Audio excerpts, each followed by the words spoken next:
Pete, where are you right now? Huh? Mom? Why are you texting me right now? I've got something I need to ask you. Do you have a second to chat? I'm a little bit busy right now, but what is it? Seems like you're not home right now. Where are you? Huh? Did you go to my place? I don't remember you ever saying you'd be making your way over. I came by to share some things I received as gifts, but when I rang the doorbell, no sound came from inside. I thought you might have gone out, or maybe even turned off the sound because you'd be going out for a while. Well, that's actually true. Right now, Mary and I are on a little getaway, just the two of us at a hot spring resort. We're even in the mixed bath right now. I see. A hot spring trip, huh? Yeah, we decided last minute that we'd take a trip together this weekend. Mary had been wanting to go to this particular hot spring inn, so I booked it. The mixed bathing was the selling point for me. Well, as long as you two are getting along, that's what matters. Yeah, but I should probably get going soon. We still need to get to the inn's souvenir shop before it closes. Is that okay? Yeah, that's fine. I'll even get you a little something as a souvenir. Oh, that's sweet of you, thank you. Now, before you go, there's just one more thing. What is it? Mary. She's been left in the bathtub at home, but she's still got a broken bone. What? She was forced into the bathroom, and when she slipped, she lost her balance and ended up falling into the tub. Of course, I'd already rescued her, and we've called an ambulance. She's been treated at the hospital and is staying there. It's not really an emergency that needs to be reported, since it doesn't seem too serious. Wait a second. It sounds like you're thinking I did something to her, but that's not the case. Mary's been with me the whole time. Huh? I made sure to lock up properly before leaving, and there's no way anyone else, let alone Mary, would be in the house. You think there's some doppelganger impersonating her? And why would she be stuck in the bathtub with a broken bone? What kind of crazy situation is that? Well, but I rang the doorbell and nobody answered. I heard a loud noise from inside, so I started to worry something had happened. I'm sorry, but I used the spare key I've been keeping, and I went inside. Wait, you have a spare key? Yes, we decided a while ago that we'd each keep a spare key to each other's places in case of emergencies. I'm pretty sure I mentioned it to you before. I don't remember that. Anyway, when I went inside and looked around, I checked the bathroom, and there was Mary, unconscious in the bathtub, still with water in it and a broken bone. No, wait, it's not that strange for us to leave a bathtub filled with water for a short trip like this.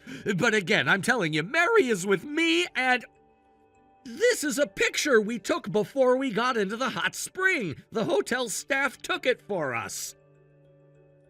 Wait, is that Mary? Oh, what is going on? Oh, wait just a second. Mary's saying she thinks that woman might be her twin sister. Her twin sister? Now that you mention it, I remember Mary talking about that when we visited for the marriage introduction. She said that her parents always favored her twin sister and that after graduating high school, she was practically kicked out of her parents' house. She hasn't been back to visit in almost 10 years. Ah, so it's kind of like they've been estranged then. I'm not sure why her twin sister would have been at our place, but if there really are two people who look that alike, then maybe Mary's the one getting confused. So you're saying the person in the hospital now might actually be her sister? Yeah, the twin's name is Bailey, I think. There's a chance Bailey is either mistaken about what happened or maybe even making up some story. Well, either way, I hate to ask, but you should cut your trip short and come home. This is your place, and I can't handle all this by myself. Got it. But I drove here, and both Mary and I had some drinks, so I can't drive back just yet. I'll have to wait until tomorrow morning when the alcohol wears off before we can leave. Well, I guess it's the only choice then. I understand.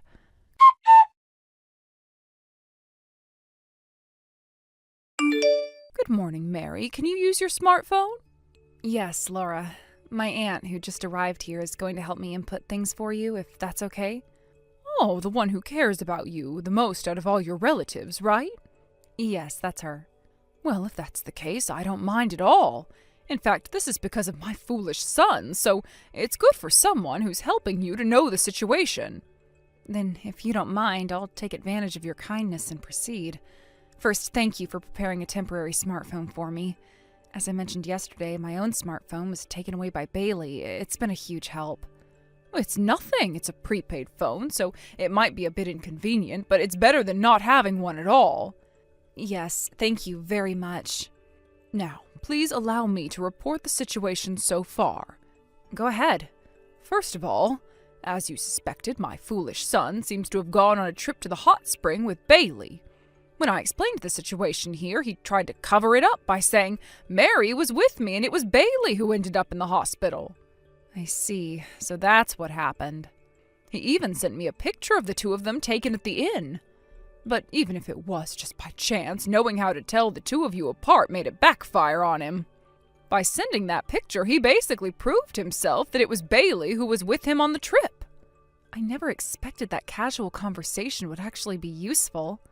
It really was just by chance, but the way I taught you to tell the two of us apart, I never mentioned it to Kiyoshi. I never thought that the two of them would actually have a chance to cross paths, so that's what happened, huh? Anyway, I've been getting a flood of messages from Kiyoshi just now. I need to deal with those for a moment. Thank you for your help.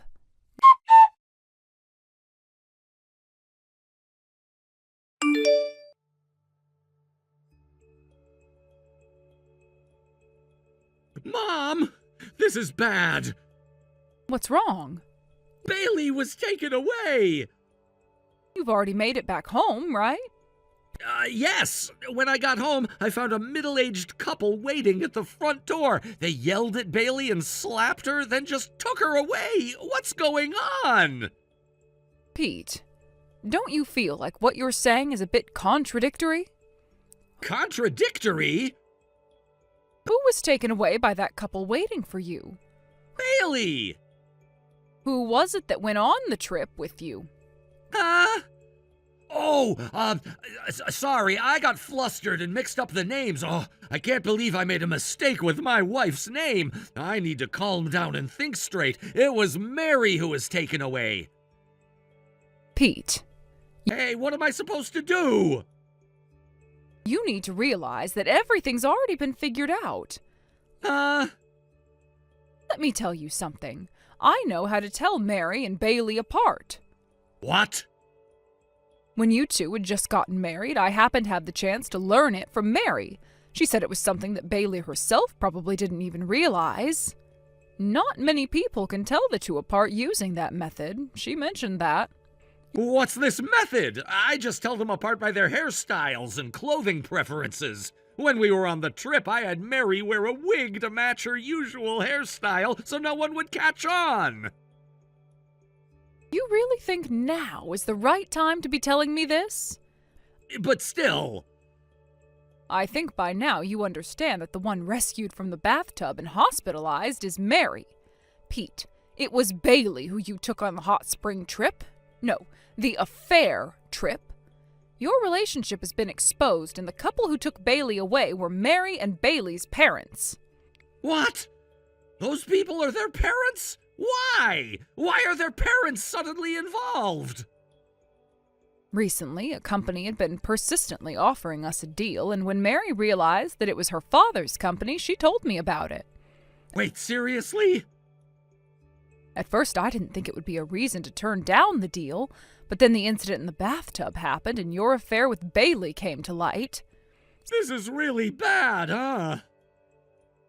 So I suggested to Mary's father, even though this situation is personal, it's clear that it's a disadvantage for both of our companies. How about we settle it by having you two, who committed the infidelity, pay Mary a lump sum for the damages, and we agree to cut off all future business dealings between our companies. And what happened after that? The proper response will likely come soon. For now, the reply I received was, "We'll pick up Bailey right away." So they arranged to ambush you when you returned home. I see. I thought sending the photo of the two of us together during the trip would make it hard to tell us apart since we're twins. But instead, it ended up being the concrete proof that confirmed the affair. Pete, you're disowned. Huh? Decide for yourself whether you stay at the company or not. What? I have no choice but to stay. I'm supposed to be the next president, after all. Huh? Did I ever say that? But my mom is the president. So? My grandfather was the first president, my dad was the second, and my mom's the third. When Dad passed away, I was still a student, so I was supposed to take over when I was old enough, right? What are you talking about? We're arranging for the current executive director to take over as president next year. What? He's not even related to our family. I'm just choosing someone who's fit to be the leader of the company. It's strange to cling to a hereditary system when thinking about the future of the company. And also, Mary is moving forward with the divorce, so you should prepare for that. Are you serious?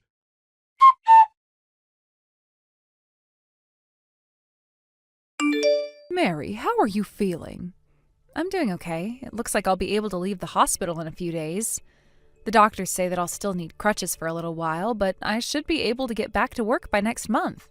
I'm looking forward to returning to my routine, even if it's going to take some time to fully recover. That's such a relief to hear, but I want to remind you not to push yourself too hard. You've been through a lot recently, dealing with the divorce, the hospitalization, and everything else on top of that. It's understandable if you're feeling both physically and mentally exhausted. Well, you're right about that. I am tired, and things have been overwhelming at times. But I think the best thing for me right now is to get back to my normal life as quickly as possible. There's something comforting about getting back into the rhythm of daily routines, you know. I completely understand. Sometimes getting back to normal is the best thing for your recovery. Thank you so much for your concern, though. It means a lot to me that you're thinking of me. Oh, and speaking of things, there's something I should probably mention to you. What is it? It seems your father has been removed from his position as company president. Wait, really? That's unexpected.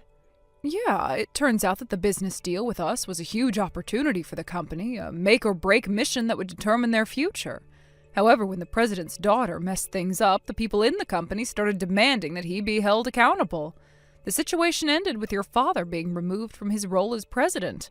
It's a bit of a mess right now. Oh, I see. That's quite the turn of events. Well, to be honest, I'd rejected that deal multiple times, even before all the chaos started. But I can imagine that your father was shocked. Yeah, I can only imagine. It must have been a huge shock for him, especially considering how things unfolded. He probably never anticipated that the daughter he's estranged from would be married to the son of the very company president they were negotiating with. And to top it off, that his youngest daughter would try to steal his wife's husband. It must have been a lot for him to process. Well, about that, it seems like my sister and Pete met by sheer coincidence.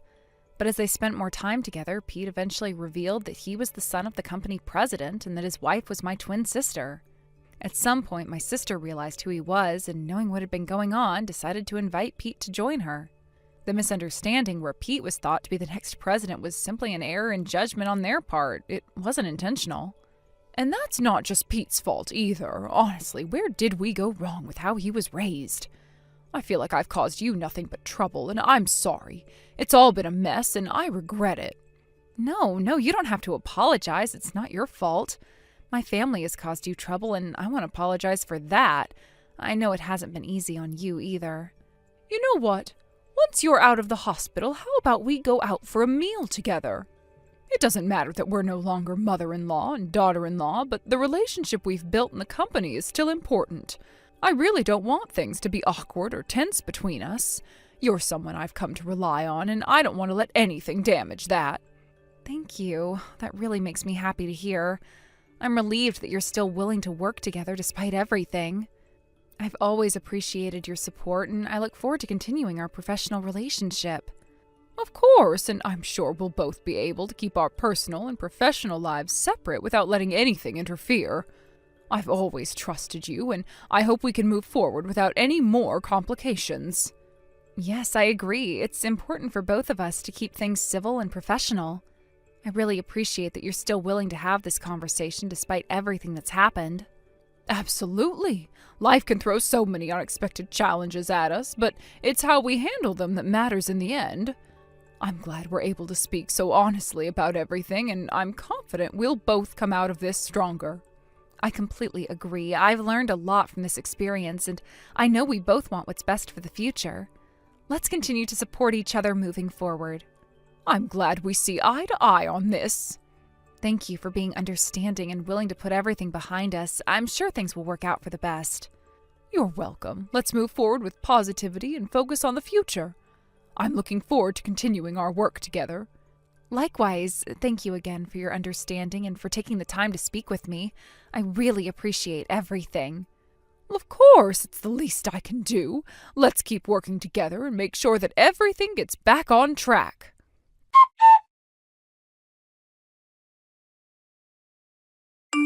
Bailey's situation was difficult. After her parents' divorce, the entire family was torn apart, and she found herself having to fend for herself. It was a challenging time for her, as the separation had left a deep mark on everyone involved. The emotional toll was immense, and without any other option, she had to face the harsh reality of being alone.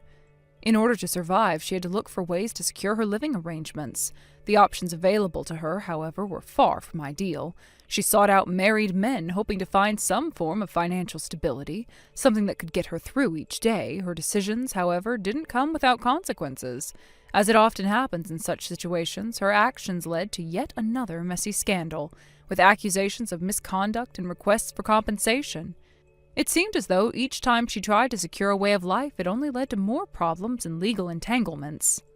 Now she found herself in a position where she had to rely on a job that required her to put her body to use in order to make ends meet. It wasn't a situation she had envisioned for herself, but it was the reality she faced. Each day she had to make tough choices to ensure she could pay her bills and maintain a roof over her head.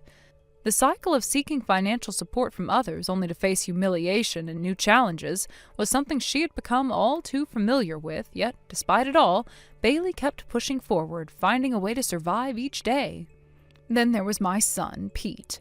Unlike Bailey, Pete didn't have debts, but he wasn't in a much better position. While he was debt-free, he also lacked the savings necessary to provide for himself with any security. His life, therefore, was a constant struggle, living paycheck to paycheck. He found himself struggling to make ends meet every single day. It wasn't just about making ends meet. It was about living with the constant stress of not knowing if tomorrow would bring more hardship. He had no financial cushion to fall back on, no savings account to dip into when things got tight. In many ways, Pete's life was a reflection of the uncertainty that had plagued him. He had hoped for a better future, but without the necessary resources or stability, his dreams often felt just out of reach. One of the biggest challenges Pete faced was his lack of special skill or ability that would set him apart from the competition. He didn't have a unique talent or qualification that could guarantee him a good job, something that could elevate him above the rest. Instead, Pete found himself in a job market that was increasingly competitive, with fewer opportunities available for people without specific skills or experience. Despite his best efforts, he wasn't able to land a decent job. He aimed high, hoping to find something that would allow him to live a more comfortable life. But his expectations often exceeded what he was qualified for. His high hopes and ambition weren't enough to overcome the lack of practical experience or a clear career path. Each failed job application and each missed opportunity added to the frustration, making him feel more lost and disconnected from the success he had once envisioned. Now Pete's life had come down to day labor. It wasn't glamorous, and it certainly wasn't the dream he had for himself, but it was the reality he had to face. Every day he worked hard, barely making enough to survive. The hours were long, the work was physically demanding, and the pay was minimal. Yet it was the one thing that kept him afloat.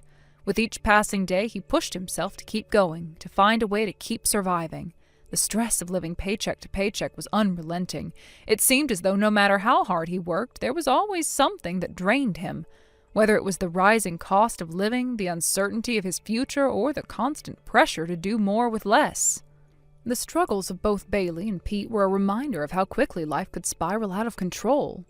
What seemed like a simple issue, whether it was a bad decision, a missed opportunity, or an inability to plan for the future, could quickly lead to a chain of events that altered the course of someone's life. For Bailey, it was a series of poor choices that left her in a precarious situation, relying on relationships with married men and eventually ending up in a job she never imagined. For Pete, it was the failure to develop marketable skills and the inability to find stable employment that left him living paycheck to paycheck, always struggling to stay afloat. The weight of their struggles was overwhelming, and it seemed as though there was no easy way out. While I dealt with my own difficulties, I watched my children struggle, each in their own way, and it left me feeling conflicted. On one hand, I understood the pressures they faced and sympathized with their struggles. On the other hand, I couldn't help but feel frustration, knowing that they were not doing enough to change their situations. The choices they made led them down difficult paths, and now they were facing the consequences. It was hard to watch, especially knowing that there was only so much I could do to help. Eventually, after a period of constant turmoil, things began to settle down. The family drama and the financial struggles seemed to have calmed, and there was a brief sense of peace. It was at this point that I made the decision to step down from my role as president of the company. I had been in charge for so long, and the responsibility had taken a toll on me. It was time for me to let go, to allow someone else to take over the reins and steer the company in a new direction. I chose to pass on the position to the executive director, someone I trusted to guide the company into the future. With the leadership transition complete, my focus shifted. I decided to focus on expanding our operations internationally, particularly in China, where we had an opportunity to establish a new base. This was a critical time for the company, and I knew that it was important for us to establish a strong presence in the Chinese market. To help me with this, I brought on Mary, who had made a remarkable recovery from her previous issues, as my assistant. Mary was a loyal and capable individual, and I knew that she would be invaluable in helping me navigate this new venture. Together, we headed to China, where we would face the challenges of establishing a new business presence in a foreign market. The road ahead was not easy, and there would be many obstacles to overcome, but it was an exciting time, a new beginning, a fresh start, and a chance to make a lasting impact. As I reflected on the journey that had brought me to this point, I couldn't help but feel a sense of anticipation for what was to come. I had faced my own struggles and had watched my children face theirs. But now it was time to focus on the future, on new opportunities, and on building something that would make a difference. In many ways, this new chapter felt like a chance for redemption. It was a chance to rebuild, to create something meaningful, and to find success in a new environment. With Mary by my side and a renewed sense of purpose, I was ready to take on the challenges ahead.